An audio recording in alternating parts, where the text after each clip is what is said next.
Republican Party aligned with Trump, whether it's about the big lie in the 2020 election or about removing Liz Cheney from leadership. This is a party that is made in Donald Trump's mold right now.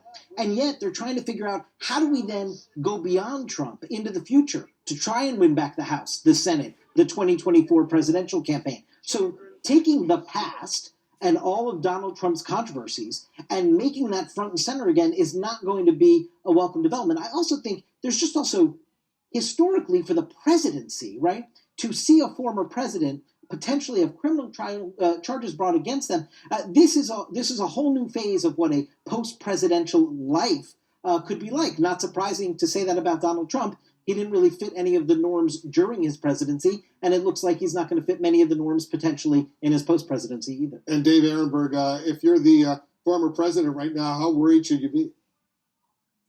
Well, I think you've got to be very worried. And now you're in Bedminster in New Jersey, where the governor is a Democrat, so there's no attempt to try to stop the extradition like there could be in Florida. Mind you, the governor is not allowed to stop the extradition, but if it happens while he's at Mar-a-Lago, the governor could try to delay it. But the former president has to be worried about this because things are really getting real. And even though he is the former president, has control over his party, they're not going to be able to stop an independent district attorney. And that's another thing, Wolf. That's what's so great about this job is being a district attorney. The governor is not your boss. The attorney general is not your boss. And the U.S. attorney general and president, they're not your boss. We're all independently elected, and we can make decisions for ourselves. Did the Governor DeSantis give Trump any level? Could he potentially give Trump any level of protection if Trump were to go back to Mar-a-Lago, where you are in Palm Beach? There is buzz that Governor DeSantis would try to delay matters. There is an obscure statute on the books in Florida that allows the governor to send it to a prosecutor to investigate the extradition. But that statute cannot override the U.S. Constitution or federal law to stop the extradition.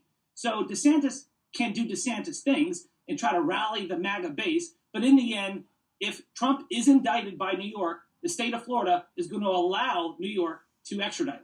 Major development unfolding right now. It's going to keep us busy for the next several weeks and potentially months. We'll see what happens. Dave Ehrenberg, Laura Coates, David Chalian. Guys, thank you very, very much. Just ahead, we're going to take you inside President